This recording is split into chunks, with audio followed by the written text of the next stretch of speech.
Не гаси костер. Мистический рассказ. Говорят, в некоторых местах тишина стоит такая, будто сама земля слушает. И если задержаться там хоть немного, начинаешь замечать то, что раньше пряталось. Шорохи, дыхание ветра, взгляд, которого не должно быть. С рыбаками, дальнобойщиками и копарями такое случается чаще всех. Дороги длинные, ночи темные, мысли приходят тяжелые. Сегодня у нас как раз такая история, которая вызывает холодок по коже.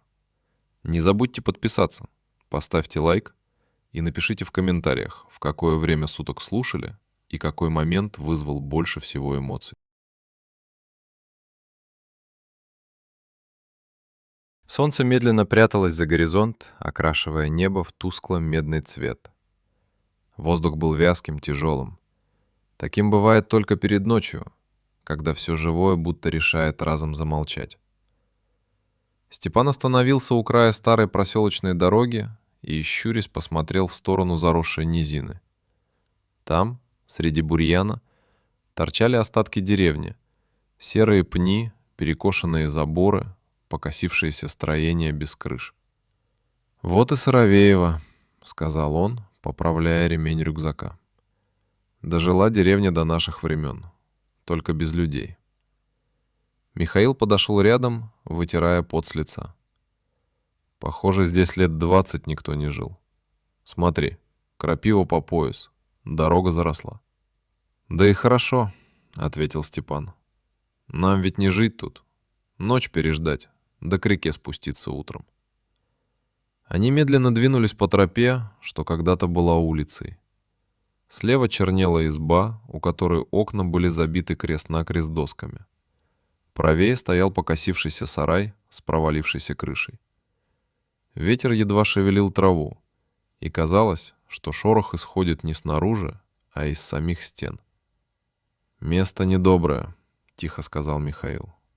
«Воздух спёртый, будто в подвале». «В подвале тоже бывает уютно, если крыша над головой», — отозвался Степан и кивнул на сарай. «3 стены есть, и ладно. Нам бы костер развести, кашу сварить, а там видно будет». Старый дровяник оказался почти цел. Пол завалило щепой и сухими листьями, пахло прелым деревом. В одном углу лежали подгнившие дрова, но сухие поленья все же нашлись. Пока Михаил ставил котелок, Степан возился с зажигалкой. Пламя вспыхнуло, отражаясь в его глазах. Сумерки ползли быстро. В небе остался тонкий след солнца, словно тлеющая полоса угля. Снаружи стояла звенящая тишина. Даже кузнечики, будто чуя приближение ночи, смолкли. «Ты, Степ, не чувствуешь, будто нас тут кто-то ждет?» — спросил Михаил, помешивая гречку. «Чувствую», — спокойно ответил тот. «Место старое. Такие не любят, когда их тревожат». Пламя потрескивало, бросая теплые отблески на стены. Где-то вдали, со стороны реки, послышался глухой звук. Будто доска упала, или кто-то стукнул лопатой по земле. Михаил вскинул голову, прислушался. Потом махнул рукой. «Зверь какой-нибудь. Или ветер». «Ветра вроде нет», — заметил Степан, глядя в темноту. Он поднялся, подошел к проему, где когда-то была дверь, и посмотрел наружу. Поле тянулось до самого горизонта. Ровное, густое, как ковер из травы. Внизу блестела река Лазурь, на ней лежал тусклый отсвет луны. Все выглядело спокойно, но внутри холодком шевельнулась тревога. Будто на том берегу, в зарослях, кто-то стоял и смотрел. «Давай-ка закроем вход», — сказал Степан, возвращаясь. «Меньше глядеть будет». Они притянули к дверному проему старую доску, поставили ее наискось. Ненадежно, но хоть какая-то преграда. Потом долго молчали, слушая, как потрескивает огонь. Михаил первым нарушил тишину. «Ночевал когда-нибудь в местах, где даже птицы не поют?» «Да», — кивнул Степан. И скажу тебе, это худшие места. В таких тишина, как зверь. Прячется, пока не приблизишься, а потом кидается на тебя. Они переглянулись, невольно усмехнулись. Но смех быстро стих. За стеной будто кто-то тихо провел рукой по дереву. Длинно, с поскрипыванием. Степан резко поднял голову. «Слышал?» «Мыши», — попытался отмахнуться Михаил, но голос прозвучал глухо. Снаружи все стихло, только огонь мерцал неровно, словно кто-то ходил по кругу и заслонял свет. «Ладно», — сказал Степан, — «покушаем да спать. Утро вечера мудренее». Он сел, налил себе каши, но пока ел, все время бросал взгляд на щели в стенах. Там, где луна касалась досок, свет дрожал, будто за ним что-то двигалось. Они доели, убрали котелок, Михаил зевнул, улегся ближе к огню. Степан остался сидеть, грея руки. Ночь легла плотным слоем, ни звука, ни дыхания ветра. Он смотрел на угли и вдруг понял, что огонь отражается не только в них. Внизу, у порога, тоже что-то блестело, словно чьи-то глаза. Огонь стал ниже, мягче. На стенах бревенника плясали теплые пятна, и казалось, свет не просто двигается, а прислушивается вместе с ними. Михаил подтянул к себе куртку, устроился боком к костру и долго молчал, словно собирался с мыслью. «Дом тяжелый», — наконец сказал он тихо. «Словно под ним земля мокрая, и холод не уходит». Степан кивнул. Он уже заметил. Дыхание здесь будто вязнет.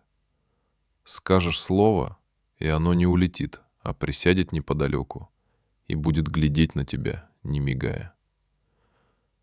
«Полено подброшу», — буркнул Степан. Он поднялся, пошевелил палкой горящие щепы. В пламени ожил сухой треск. Тепло поползло к коленям. Запахло дымом, лаврушкой и чем-то еще. Тонким, железным. Михаил поморщился. «Чуешь?» «Чую», — сказал Степан, не отводя взгляда от огня.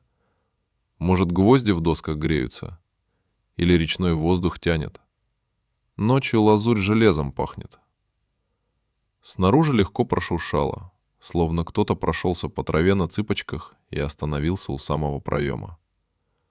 Доска, прислоненная наискось, еле слышно подрагивала. Михаил медленно сел ровнее, вытянул ноги, чтобы носками упереться в край своего спальника. Так спокойнее. Чувствуешь землю под ступнями. «Степ», — сказал он, глядя в пламя, — «ты когда в последний раз ночевал там, где свет из окна никому не нужен?» Степан усмехнулся уголком рта. «В Свистухе. Там избы стояли пустые, окна целые, а света ни у кого. Тихо было, будто во дворе перед бурей. Все живое зажмурилось и ждет. Ночью шел и видел. Стекло темнеет не так, как должно. Словно изнутри кто-то стоит, рукой прикрывает, чтобы луна не пробила. А в избе пусто, пыль да паутина. И что ты сделал? Ничего, прошел мимо. Понял, не мое дело учить пустое дому. Они помолчали. Огонь потрескивал, тени чуть сдвинулись, набежали ближе. За стеной что-то негромко скрипнуло, будто тонкий гвоздь водили по сырой доске. Скрип оборвался, и тотчас в проеме вспыхнула лунная полоса. Холодная, белая. Полоса дрогнула, как от дыхания, и снова застыла. «Скажи», — тихо продолжил Михаил, — «а у тебя бывает, что место против, как человек бывает против?» «Бывает», — сказал Степан. «Таких мест немного, но они попадаются. Ты его не трогаешь, а оно смотрит и говорит: обойдешься. А если не понимаешь, начнет объяснять. Доска на входе едва слышно дрогнула, будто снаружи ладонь положили на край, прижали, прислушались. Михаил уставился на эту доску, дыхание стало коротким. «Не выходи», — сказал Степан так, будто речь шла о простом, понятном деле. «И не открывай. Здесь на пороге граница. Пусть стоит». Они еще немного посидели, слушая, как ночь осаживает дровяник. Вдалеке свистнула птица, один раз, сухо, сдержанно. Потом со стороны реки раздалось глухое «бум». Точно кто-то бросил в воду тяжелый камень. Легкая дрожь прошла по земле и угасла. «Нервничать начал», — признался Михаил. «Чем темнее, тем проще вспомнить всякую дрянь». «Не дрянь, память», — поправил Степан. «У каждого место своя. Наша — старая, вязкая. Ты ее не трожь словами. Лучше простую вещь скажи. Ночь пройдет — уйдем». Михаил кивнул. Слова почему-то сразу легли легче, как камешки, выложенные в ряд. Он подбросил в огонь щепу, посмотрел на свет. «Ладно», — сказал он через минуту, стараясь, чтобы голос звучал ровно. «Чтоб не задурить голову, давай к делу ближе. Утром к реке сходим, глянем плес. А потом вон те дома, где окна забиты крест-накрест. Видел?» «Видел», — отозвался Степан. «Сначала к воде. Вода первой говорит. Потом избы. Снаружи как будто кто-то, проходя, задел траву штаниной. По земле скатился сухой звук семечка, упавшего с почерневшего подсолнуха. Или это показалось? Огонь тонко вздохнул. «Чтоб не думать лишнее, — сказал Михаил, — расскажу кое-что. Чтобы язык работал, пока ночь идет. То ли байка, то ли нет. Мужик один ехал, девчонку на трассе подобрал». Степан слегка поднял брови, но кивнул. «Говори, только без крика и чудесно все округу. Мы тут и так не одни». Михаил глотнул сухого воздуха, потер ладонью щеку. Слова пошли медленно, ровно. Тон пламени выровнялся и тише зашелестел, словно сам костер прислушивался. Он говорил о дороге, о кабине, о том, как в стекле временами вспыхивает чужое отражение, о том, как хлопает дверь, когда вокруг безветренно, о том, как иногда на ходу чувствуешь, кто-то рядом, но в зеркале заднего вида никого. Когда он замолчал, в дровянике стало совсем тихо. Огонь доел тонкую щепу, притих, ушел в угли. Стало видно лунную пыль на полу, мелкая, как соль. Михаил вздохнул и натянул куртку на плечи. «Придумал», — сказал Степан, словно подвел итог невидимому расчету. «Спать по очереди, по полчаса, и слушать. Если тронут доску, не дергайся, не иди навстречу. Порог держит». «Договорились», — тихо сказал Михаил. За стеной в 2 шагах вдруг ощутимо переместили вес. Негромко, но так, что дерево отозвалось тонким стоном. Потом еще шаг. И тишина. Степан положил ладонь на рукоять ножа. Не чтобы вынуть, а чтобы знать, где он. Медленно выдохнул, прислушался к собственной крови, как к далекой реке. «Слышишь?» — прошептал Михаил. «Слышу», — ответил Степан. «И пусть слышит нас». Они сидели неподвижно, будто сами превратились в старые вещи. В скамью, в котелок, в доску с тесаным краем. Ночь делала свое. Шов за швом, шорох за шорохом, подтягивая тьму к самому порогу. И где-то там, за тонкой доской, что-то терпеливо ждало, не торопясь. Огонь еще раз вздохнул и погас до красных точек. Луна повернулась, заглянула в проем. Белая, как вымытый кувшин. В лунной полосе что-то мелькнуло и пропало. Михаил сглотнул. «Они не зайдут», — шепнул Степан. Слова легли плотно и спокойно, как запор. Ночь слегка отступила на толщину доски. Потом снова придвинулась. И так до рассвета. Или до первой истории, которую место позволит договорить. Ночь обступила дровяник плотнее. Огонь догорал, оставляя лишь красные точки в зале. Снаружи не шевелился ни лист, ни стебель, только где-то далеко ухнул филин, и тот звук прозвучал так, будто отдавался не в небе, а в земле под ногами. Михаил сидел, опершись локтями на колени. Глаза у него блестели, но не от огня, от напряжения. «Так вот», — начал он негромко, — «был у меня знакомый, шофер. Говорил, что дорога живет, дышит, слышит, запоминает». Степан кивнул. «У дороги всегда своя память. Кто по ней идет, тот у нее навсегда остается». Михаил кивнул, как будто именно этого подтверждения и ждал. Ехал он ночью, осенью, где-то под городом Н. Трасса пустая, дождь, ни одной фары. Вдруг видит, на обочине стоит девка. В платье, промокшая, руки вдоль тела, голову склонила. Он, человек сердечный, тормозит. Думает, замерзнет ведь. Подъехал ближе, а у нее лица нет. «Совсем?»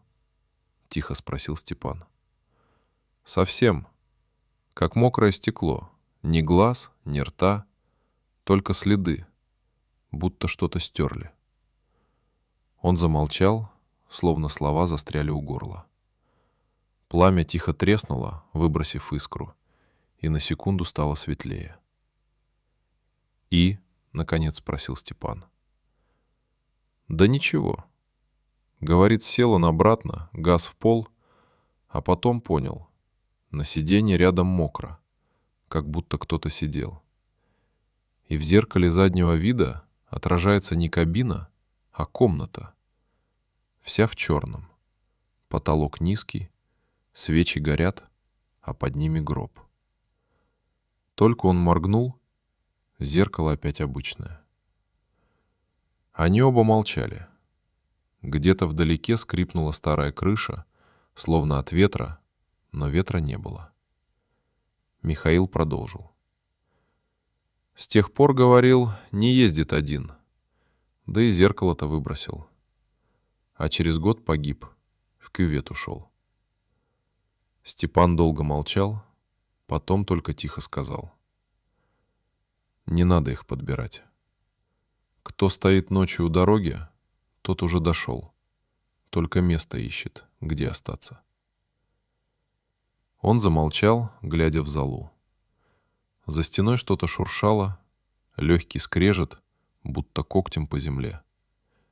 Михаил инстинктивно поднял взгляд. «Зверь?» — спросил он. «Может, зверь», — ответил Степан. «А может, не он». Ночь снова легла ровно. Но теперь было ясно. Они не одни. «Слышишь?» — Михаил говорил шепотом. «Слышу. Только молчи», — ответил Степан. «Пусть пройдет». За стеной кто-то, будто на четвереньках, медленно обошел дровяник. Шорох, шаг, остановка. Снова шаг. Доска у входа еле заметно дрожала. Степан вытянул руку, схватил Михаила за рукав. Крепко, предупреждающе. «Не шевелись. Они чуют движение». Михаил сглотнул, но остался сидеть. Шорохи стихли. Потом тишина. Такая плотная, что слышно было, как потрескивает смола в углях. «Степ», — прошептал он, — «они ушли?» «Нет», — ответил тот.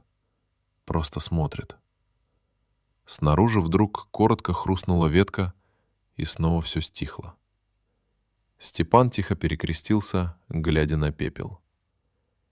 Теперь понятно, почему тут все мертвое. Даже птицы не хотят ночевать. Он медленно выдохнул. «Ладно, слушай, раз уж ночь длинная, расскажу тебе в ответ. Про тень, что живет в тумане. Историю не мою, но ту, что я сам видел». Михаил молча кивнул. Огонь снова чуть поднялся, будто место само хотело слушать. Степан заговорил не сразу. Подождал, пока огонь снова оживет, и только потом тихо сказал: «Ты про дорогу вспомнил, а я про туман. Он иной раз гуще воды бывает. Вроде бы пустота, а живет в ней кто-то». Михаил шевельнулся, кутаясь в куртку. «В смысле живет?» «В прямом. Было это 3 года назад, в начале октября. Дождей не было, земля сухая, но по вечерам туман как молоко. Густой, стоячий, будто парит с болот. Еду тогда на УАЗике, возвращаюсь со стройки. Время к полуночи. И вдруг дорога исчезла. Фары, белое месиво, ничего не видно. Ни деревьев, ни указателей. Только двигатель урчит, да стекло потеет». Он прищурился, будто вспоминая. И я остановился и понял. Тишина. Ни сверчка, ни собаки, ни ветра. Такое бывает только в одном случае, когда живое рядом, но не людское. Михаил не шевелился. Огонь колыхнулся, заскрипели угли. Из тумана тогда шаги пошли, нечеловеческие, медленные, с тяжестью, будто по глине босиком. Я фары выключил, инстинктом. И вижу, тень идет. Высокая, вытянутая. Но не видно, откуда она падает. Света-то нет. Просто тень сама по себе. Он усмехнулся без радости. Вот тут я понял, что зря остановился. Хотел дверь закрыть, да поздно. Ручка уже шевелится. Плавно, будто ее кто-то пробует. Я рванул замок, заклинило.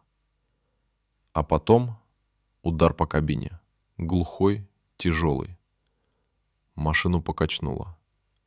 И голос. Будто в трубе. Будто воздух выдавливает. «Отдай свет». Михаил втянул голову в плечи. «Что ты сделал?» «Что мог?» Стал читать молитву. От страха язык путался, слова сбивались, а туман давил на стекла, будто вода на аквариум. И вдруг хлопок. Как будто кто-то ладонью по кабине. Все стихло. Туман разошелся. Утром вышел. На земле вмятины. Следы, но не ноги, а как у зверя с 5 когтями. Степан замолчал, глядя в угли. Те шевелились, будто кто-то под ними ворочался. «Думаешь, приснилось?» — спросил он после паузы. «Нет», — ответил Михаил. «Такое не снится». Вдруг за стеной тихо прошелестела трава. Потом снова. С каждым разом ближе. Михаил непроизвольно потянулся к ножу. Степан поднял ладонь, показывая: «Не тронь». Шорох оборвался. «Может, зверь?» — шепотом сказал Михаил. «Может. А может, туман свое ищет», — ответил Степан. Ветер, которого весь вечер не было, вдруг тронул огонь, и в пламени на миг отразилось что-то темное, вытянутое. Пламя дрогнуло и снова стало ровным. «Спать все равно надо», — тихо сказал Степан. «Но по очереди. Ночь еще длинная». Они улеглись у стен, слушая, как снаружи снова идет тот, кто не хочет света. И когда Михаил почти задремал, ему показалось, будто за тонкой доской кто-то тихо повторил: «Отдай свет». Они просидели почти до рассвета. Дрова обуглились, угли остыли, и только редкие всполохи света выхватывали из темноты бледные лица.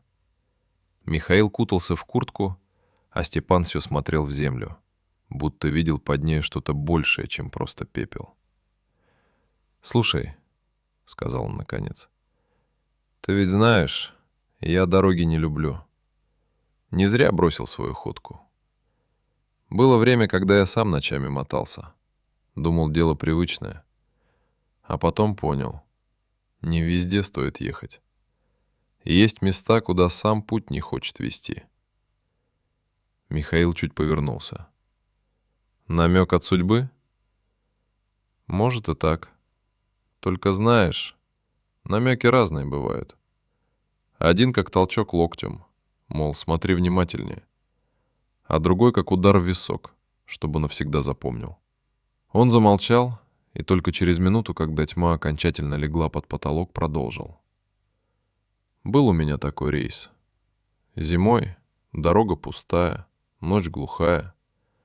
Еду, а в рации тишина. Даже фон не шипит. Такое чувство, будто я не по трассе, а по реке лечу. И вдруг голос жены. Не свой, будто сквозь лед. «Степа», — говорит, — «стой, мы за тобой едем, не поворачивай». Я торможу, глушу мотор, выхожу. Иду назад. Там 3 машины стоят, фары слепят. Выхожу к ним и вижу. Жена, родители, друзья. Все мертвые. Стоят и смотрят. Говорят: «Ну чего ты? Помоги вынести». А сзади гроб открытый, в синей обивке. Я подхожу, а там я лежу. Сам. Михаил молчал. Только кивнул, будто знал заранее, к чему все идет. «Проснулся в кабине», — продолжил Степан. «Весь мокрый, сердце скачет. Думал, сон. Но дверь настежь, и на земле следы, будто кто-то вокруг машины ходил. С тех пор я не езжу ночью. Никуда. Понял, когда судьба подает знак, не перебивай ее». Они долго молчали. Снаружи, со стороны реки, донесся тихий всплеск. Может, рыба, может, нет. Михаил посмотрел на друга. «И что, веришь теперь во все это?» «Верю не в чудеса», — ответил Степан. «Верю в то, что дорога помнит каждого, кто ее перешел». Михаил усмехнулся. «Страшная у тебя философия, Степ. Лучше страшная, чем глупая». Он поднялся, потянулся, глянул на небо. «Скоро рассвет, только это место не любит свет. Давай дотянем до утра, а там решим, останемся или уйдем». Михаил кивнул, но взгляд его снова упал на черный проем двери. Там, где доска опиралась о стену, виднелась узкая щель. Из нее тянуло холодом, будто не ветром, дыханием. «Не уйдем», — тихо сказал он. «Это место нас держит». И в тот миг в темноте кто-то, будто в ответ, тихо постучал изнутри стены. Один раз, коротко, как знак. Они вышли из дровяника, когда серое небо уже начинало розоветь. Трава была мокрая от росы, воздух прохладным, вязким, будто изнутри земли поднимался пар. Вчерашняя тишина не рассеялась, просто стала другой, настороженной. Степан присел у кострища, перетряхнул рюкзак, проверяя флягу, нож, спички. «Утро пришло, а легче не стало», — сказал он. «Это место будто держит за шиворот». Михаил усмехнулся, но глаза у него оставались тревожными. «Бывает так. Особенно, где земля чем-то помнит». Он сел на корягу, взял ломик, проводя пальцем по ржавчине. «Ты знаешь, я ведь золото пробовал искать». Степан поднял взгляд. Не слыхал. Ну, тогда слушай. Михаил говорил спокойно, но голос дрожал. Был у нас сосед, старик один, все платы собирал, радиодетали. Говорил, что в каждой искорка золота. Я по молодости поверил. Собрал из хлама целый ящик микросхем, сплавил. Вышло чуть ли не на ладонь. Отнес к скупщику. Он замолчал, глядя в землю. Думал, деньжат подкину. А тот молчит, глаза узкие, смотрит будто сквозь. Потом выходит двое здоровых, за спиной становятся. И скупщик говорит: «Золото твое тяжелое, не отсюда. Отдай и иди». Михаил провел рукой по лицу. Я тогда испугался. Отдал, деньги не взял. Вечером иду домой, будто кто-то шагает за мной вровень, дышит. Оглядываюсь — никого. Только ветер да шаги след вслед. Так 3 дня подряд. Потом все стихло. Степан тихо кивнул. Золото всегда с кровью, если не из земли добыто, а из чужого железа. «С кровью?» — переспросил Михаил. «Конечно. Оно память тянет. То, что руками взято, из дома вынесено, не твое. Земля берет обратно, как долг». Он посмотрел на просвет между стенами. Туман полз с реки, цеплялся за траву, густел. Солнце не успело пробиться, все окутало молочное марево. «Может, зря мы сюда сунулись», — сказал Михаил. «Все, что тут было, давно свое отжило». «А может, нас сюда и звали?» — ответил Степан. «Такое тоже бывает». Он кинул взгляд на кострище. Угли, казалось, тлели сами собой, хотя огонь давно погас. Михаил встал, потянулся, подбросил пару сухих веток. Пламя вспыхнуло и вдруг выстрелило искрами, будто внутри полена что-то рвануло. Из дыма на секунду вырисовалась фигура, чернеющая, высокая, с лицом без черт. Михаил замер. Степан резко шагнул вперед, будто заслоняя. «Видел?» — спросил Михаил хрипло. «Видел», — сказал Степан. «Только не гляди туда больше. Если место показывает, значит, хочет, чтоб признали. Глянешь 2-й раз — позовет». Туман полз по траве, укутывал их ноги, и от костра теперь поднимался дым. Не ввысь, а вбок, прямо к темноте. «Слушай», — сказал Михаил после паузы, — «когда ты говорил, что дороги помнят, может, и земля помнит тоже?» «Не может», — ответил Степан. «Точно помнит. И нас теперь тоже». Он бросил взгляд на сарай. На его стене медленно выступала влага, словно след руки. Только эта рука была снаружи. Они грелись у костра, стараясь не смотреть в сторону реки, где туман колыхался, будто дышал. Ночь снова опустилась быстро, как будто день не хотел задерживаться в этих местах. Степан молча размешивал угли. Михаил пил холодный чай из термоса и вдруг сказал тихо, будто боялся, что слова кто-то услышит. «У меня ведь была одна история. Зимняя. Самая мерзкая из всех, что я помню». Степан посмотрел на него, но не перебил. «Мне тогда лет 17 было. Село наше, маленькое, глухое. Метель стояла, хоть глаз выколи. Мать послала к тетке в соседнюю деревню за мясом. Поросенка они закололи. Путь 5 километров. Дошел нормально, взял мясо и пошел обратно. Уже темно, снег валит стеной, дорогу заметает. Я почти ничего не вижу». Он замолчал, улыбнувшись горько. И тут кто-то за плечо. «Эй, паренек!» Оборачиваюсь. Дед стоит. В шапке-ушанке, борода в инее, глаза блестят. Но не по-человечески, как у собаки, когда она на мясо смотрит. «Ты куда?» — спрашивает. Я говорю, домой иду. А давай, говорит, и меня проведи. Глаза уж не те, в метель заплутал. Ну, я ж дурак, согласился. Взял его за руку, холодную, как лед. Степан кивнул. Всегда так начинается. Да, идем мы, снег под ногами хрустит, а он все дышит тяжело, будто с усилием. Потом спрашивает, что у тебя в мешке? Мясо. А дай кусок. Так оно сырое. А он улыбается. Ничего, и так сгодится.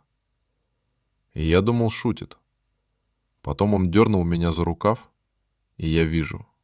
Глаза у него светятся красным, а рот до ушей растянут.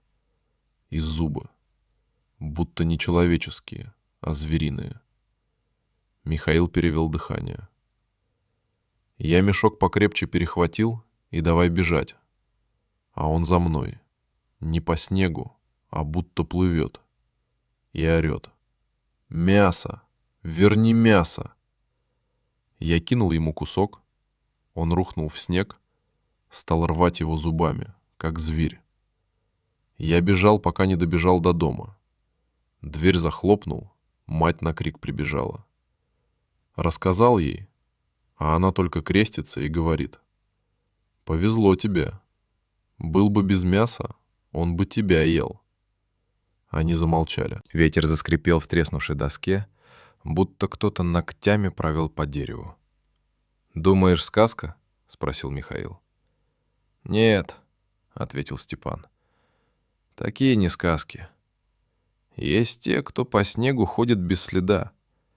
Ни живые, ни мертвые. И если попросит кусок, всегда отдай. Только не свой». Огонь затрещал, вспыхнул ярче и будто отразил в стене силуэт, сгорбленный в длинной телогрейке. Михаил резко обернулся, но там было пусто. Только запах сырого мяса и инея. Ночь стояла неподвижная, будто воздух застыл. Костер едва теплил, и даже огонь казался усталым. Михаил долго молчал, потом сказал, не глядя на друга. «Был еще один случай с зеркалами». «Опять город?» — спросил Степан. «Нет, село. Там, где теперь только фундаменты остались. Мы туда ездили по осени, копать не золото, просто по старым погребам пройтись. Местные говорили, что в одном доме свет живет. Я тогда не поверил, да и кто поверит?» Он взял палку, ковырнул клеющий уголек, будто проверяя, жив ли тот еще. Дом стоял на отшибе.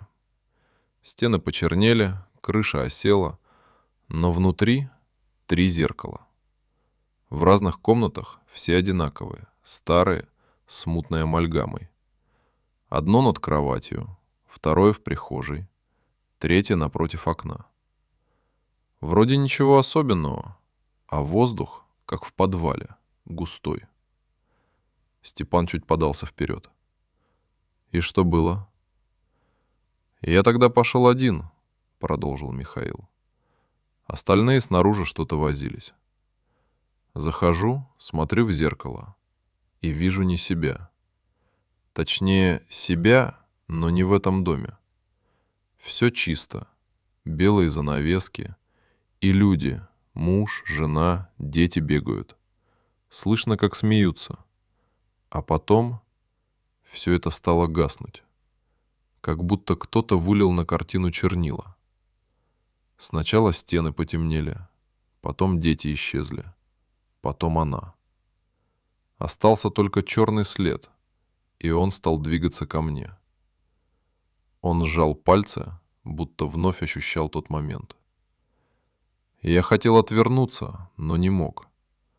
Ноги будто вросли в пол.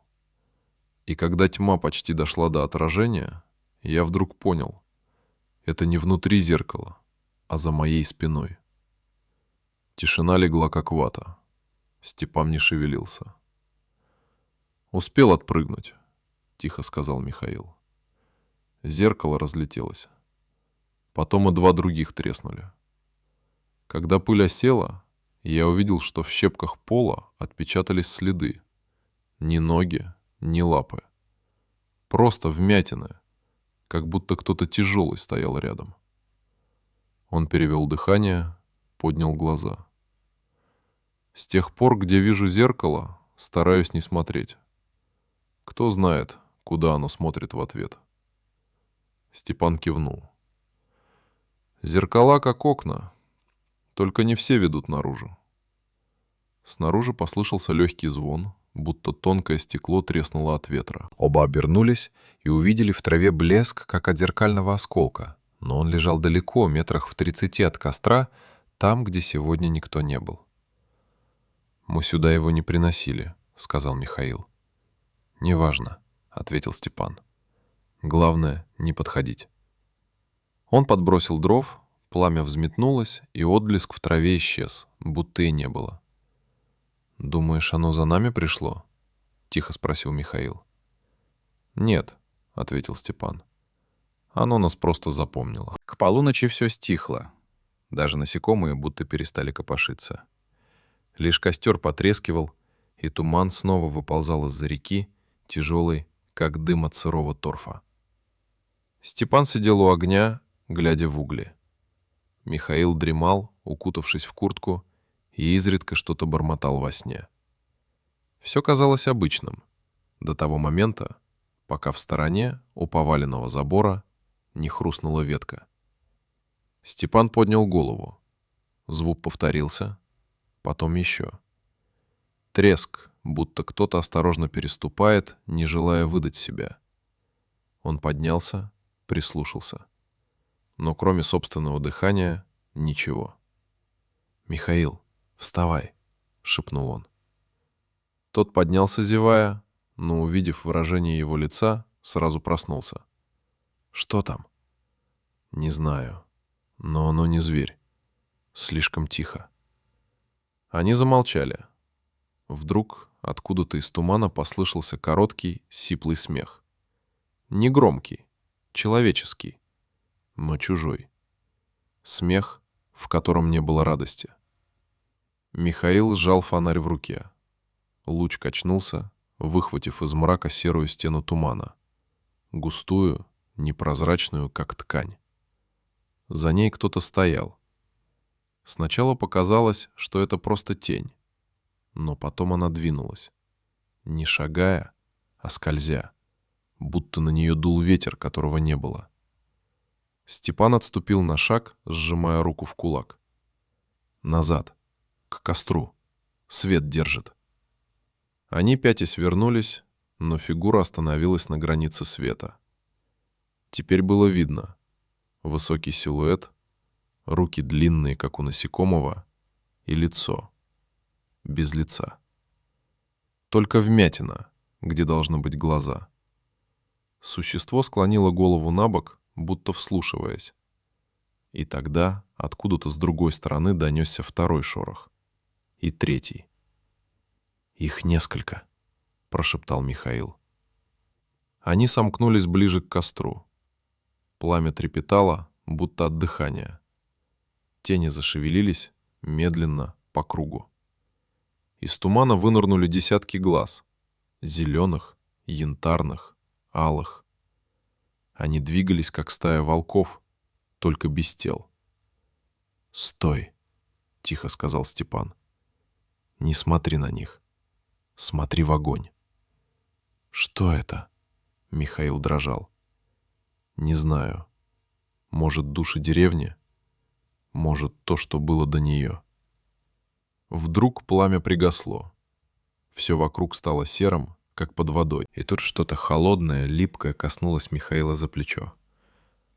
Он взвыл, обернулся и увидел, как из тумана вылезает рука. Нечеловеческая, с кожей, похожей на кору, пальцами длинными и узкими.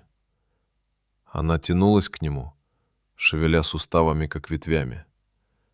Степан рванул его к себе, ударил ломиком по воздуху, и рука исчезла, словно никогда не существовала. «Не отходи», — сказал Степан. «Сейчас будет хуже». Туман вздрогнул. Где-то далеко завыл ветер, потом послышалось шипение, будто тысячи голосов говорили сразу. И вдруг все стихло. Туман расступился. Перед ними стоял человек. Старый, в сером кафтане, с лицом, затененным капюшоном. Голос его был глухой, но ровный. «Вы зачем костер разожгли? Это место давно спит». Они молчали. Степан шагнул вперед, чувствуя, как дрожит земля. «Мы не знали. Мы просто искали ночлег». Старик покачал головой. «Здесь не ночуют. Здесь помнят». Он поднял руку, и костер вдруг вспыхнул выше человеческого роста. На мгновение в пламени мелькнули лица. Мужские, женские, детские. Все без глаз. А потом все исчезло. Только угли остались, да запах дыма и соли. Когда солнце наконец показалось над холмами, мир вокруг казался чужим. Туман ушел, будто его и не было, но трава была примятой, а на земле чернели следы, словно кто-то огромный стоял всю ночь рядом с их костром. Степан первым поднялся. Голова гудела, одежда пахла гарью и сыростью. Михаил спал, уткнувшись лицом в рукав куртки, как мальчишка. Костер давно погас, остались только обугленные головешки. «Вставай», — сказал Степан, — «день уже». Михаил приподнялся, потер глаза. Сначала молчал, потом спросил хрипло. «Это все было?» «Было», — ответил Степан. «Только не все мы поняли». Они медленно собрали вещи. Дровяник теперь выглядел совсем иначе. Не как укрытие, а как место, откуда лучше уйти. Ветер шевелил сухие доски, и в каждой трещине слышалось эхо ночи. Когда вышли на дорогу, солнце било в глаза. Казалось, ничего не случилось. Ни тумана, ни глаз в темноте, ни старика у костра. Только где-то за спиной, в глухой тени деревьев, снова что-то тихо скрипнуло, как шаг. Михаил обернулся. «Ты это слышал?» «Слышал», — сказал Степан. «Но не смотри. Не бери с собой взглядом». Они шли долго. Ни один не говорил. Когда село Новое Сыровеево наконец показалось впереди, уже пахло дымом, хлебом и человеческими голосами. Живыми, настоящими. Михаил выдохнул, но радость вышла короткой. «А если оно за нами пошло?» — спросил он. «Тогда не сюда. Такими, как мы, оно не питается. Мы все видели». Степан улыбнулся без радости. «А оно живет теми, кто не верит». Михаил замолчал. Они миновали первые дворы, где люди уже кололи дрова, где собаки тянулись на цепях, заливая утро лаем. Казалось, жизнь идет как всегда. Но когда они остановились у колодца, Михаил вдруг заметил на воде отражение. Солнце светило ярко, небо чистое, а рядом с их силуэтами еще один. Сгорбленный, в сером кафтане, с пустым лицом, стоявший за их спинами. Он моргнул, и отражение исчезло. «Пошли», — сказал Степан тихо. «Нам здесь больше делать нечего». Они двинулись дальше. Село шумело, люди смеялись, но в воздухе все еще стояла тонкая, почти неуловимая дрожь, как будто земля запомнила то, что им лучше бы забыть. Старый дровяник остался за рекой, в выжженной траве, среди сонных деревьев. Никто туда не ходил. Только по ночам, когда туман снова спускается с холмов, там можно увидеть огонек. Словно кто-то все еще сидит у углей и ждет, когда снова вернутся гости. Спасибо, что дослушали до самого конца. Подписывайтесь, ставьте лайк и оставляйте комментарий. Это помогает нам выпускать еще больше мистических историй. Мы скоро вернемся с новым рассказом.